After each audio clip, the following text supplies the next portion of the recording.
Have you ever wondered why Varys claims to care about the realm, even though he is a foreigner in Westeros? What his real motives could be? Well, I have a crazy theory about that. Stay tuned to find out more.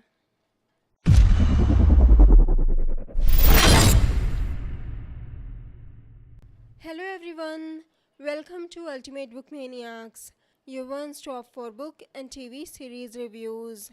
I'm back with another crazy theory of mine. I have already discussed Bran, Sansa, Arya and Dany's journey and predictions in my previous videos. I'll post another video next Saturday at 7 pm IST or at 9:30 am EST. So make sure to subscribe this channel and also click on the bell icon to get notifications from my channel. You can also help my channel grow by joining me on Patreon at patreon.com/ultimatebookmaniacs. And I want to thank you Aaron Arguesius for contributing to my channel. So, let's begin. Varys was born as a slave in Myr. He was apprenticed as an orphan to a troop of mummers. During their stay in Myr, a man offered a large sum of money for Varys and bought him from his master. The sorcerer gave him a potion to make him powerless to move or speak, yet did nothing to dull his senses. He cut off his manhood and threw it into the fire in a blood magic ritual. The flames turned blue, and Varys heard a voice answer the sorcerer's call. Varys still dreams about the voice he heard that night. As a boy, I traveled with a troupe of actors through the free cities. One day, in Myr, a certain man made my master an offer too tempting to refuse. He gave me a potion that made me powerless to move or speak, yet did nothing to dull my senses. With a hooked blade, he sliced me, root and stem, chanting all the while. He burned my parts in a brazier. The flames turned blue, and I heard a voice answer his call. I still dream of that night. Not of the sorcerer, not of his blade. I dream of the voice from the flames. Was it a god, a demon, a conjurer's trick? I don't know. But the sorcerer called, and a voice answered. And ever since that day, I have hated magic and all those who practice it. After the ritual, the sorcerer tossed Varys out. When Varys asked him what he was supposed to do now, the sorcerer told him he should die. Instead, Varys resolved to live to spite the sorcerer. He begged, he stole, he sold what parts of his body still remained to him, and slowly he became the best thief in Myr. He was the prince of thieves in Myr until a rival informed on him. He left Myr and came to Pentos, one step ahead of the slavers. By day, he slept in the sewers, and by night, he prowled the rooftops like a cat. But in Pentos, his accent marked him, and once he was known for a eunuch, he was despised and beaten. This could be the reason why he learned different accents and disguises in the books. He chose Illyrio to protect him. Illyrio was a poor sellsword at that time, living by his blade. Together, they came to an agreement. Varys spied on lesser thieves and took their takings. Illyrio offered his help to their victims, promising to recover their valuables for a fee. Slowly, Varys and Illyrio became popular. Soon, every man who had suffered a loss knew to come to Illyrio. While cities, footpads and cut purses sought out Varys, half to slit his throat, the other half to sell him what they had stolen. They both grew rich, and richer still when Varys trained his little mice. He preferred orphan boys and young girls. He chose the smallest, the ones who were quick and quiet, and taught them to climb walls and slip down chimneys. He taught them to read as well. His mice stole letters, ledgers, charts, etc. Later, they would read them and leave them where they lay. Secrets are worth more than silver or sapphires, Varys used to claim. While Illyrio married the Prince of Pentos' cousin's maiden daughter, the word of Varys' talents reached the ears of King Aerys. According to Illyrio, he was a very anxious king who did not wholly trust his son nor his wife nor his hand, a friend of his youth who had grown arrogant and overproud, aka Tywin Lannister. In the books, Stannis says, Sir Barristan once told me that the rot in Aerys's reign began with Varys. He should have killed him and sent Jaime to the wall. It was true in a way. When Varys was brought to court as a spy master, Aerys's paranoia grew along with Varys's influence. Varys was quick to point out any traitors Aerys might have missed. He used the crown's gold to create his spy network in Westeros, aka his little birds.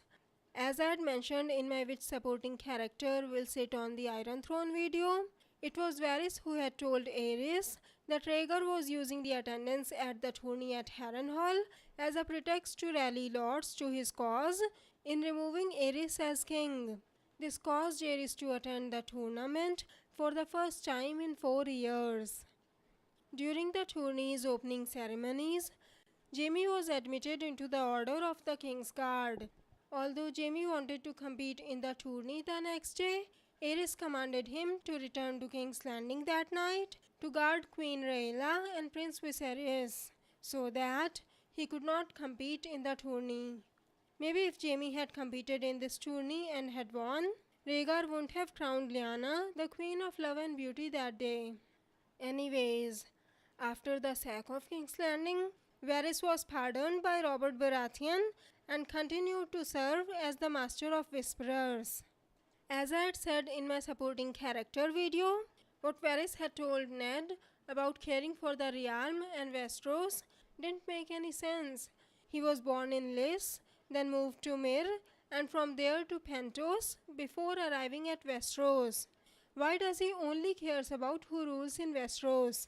In my Varys's Vision in the Fire video, I said that the voice he heard in the flames could either be from R'hllor or the Great Other, and his actions might have been motivated by the voice he heard. In that video, I discussed that he might have been working on R'hllor's orders and wanted to put the prince that was promised on the Iron Throne.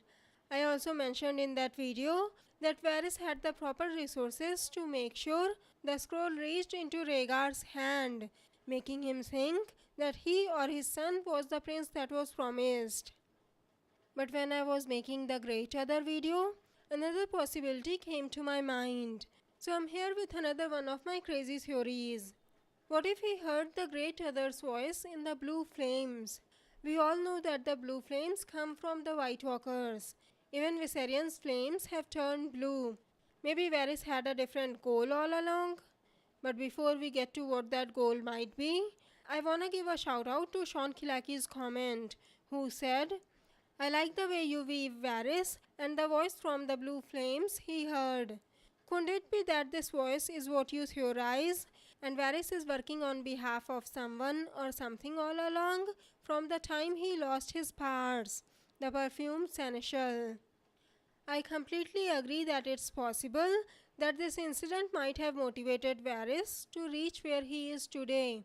He seems hellbent on putting a Targaryen on the Iron Throne now, but when a Targaryen, aka Aerys, was on the Iron Throne, Varys seemed to be working against him by making him even more paranoid than he already was. Varys was the one who had told Aerys that Rhaegar was planning to dethrone him. If Varys' motive was just to put a Targaryen or even a good ruler on the Iron Throne, he could have supported Rhaegar and have helped him dethrone Aerys. But his real motive was to sow discord between Aerys and Rhaegar, which means he wasn't really on the Targaryen's side, which should make him on Aerys' enemy, aka on Robert's side, right? But then he was secretly planning against Robert to put Viserys and then Dany on the Iron Throne. He doesn't seem to be on anyone's side.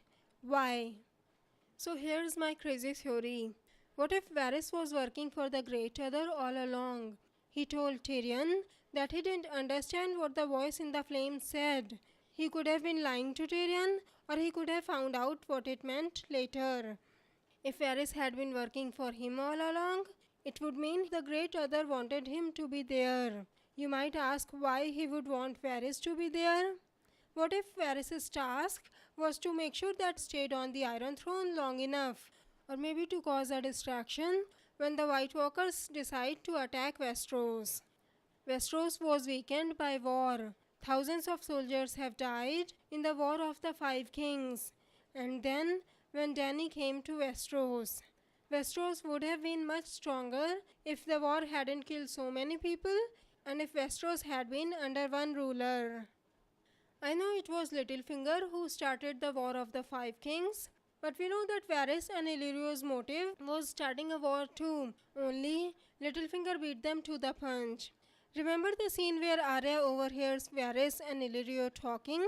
They said it's happening too soon and they wanted to delay the war. The wolf and the lion will bid each other's throats. We will be at war soon, my friend. What good is war now? We're not ready. We need time. Delay, you say. Move fast, I reply. I've said in my Dany's Journey and Predictions video before that Varys and Illyrio knew where Dany and Viserys had been all the time, but they only took them in shortly before the events of Game of Thrones started. Isn't he a gracious host? We've been his guests for over a year and he's never asked us for anything. Well, Illyria's no fool.